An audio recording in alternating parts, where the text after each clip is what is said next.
Целият ми годишен размер няма да стигне. Защо смятате така?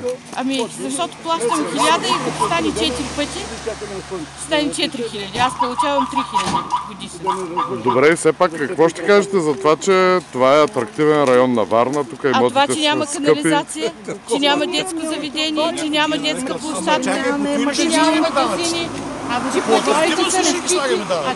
Общинския съвет каза, че това също трябва да се вземе. Мозъка му е толкова на общинския съвет. Отделя къде данъци се определят по атрактивност. На какво основание? Къде го пише той нещо? Атрактивен.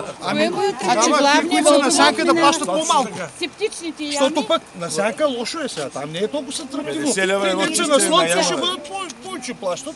Пък които са насяка по-малко. Пътища разбити. Кой поправят дупките тук? Не го знаете.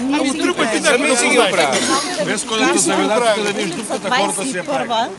20-та оттатък да го кажеш. Това е улица 21 преди 3 години. Асфалтирахме. Може да дойдете да видите как сме асфалтирали и то частично.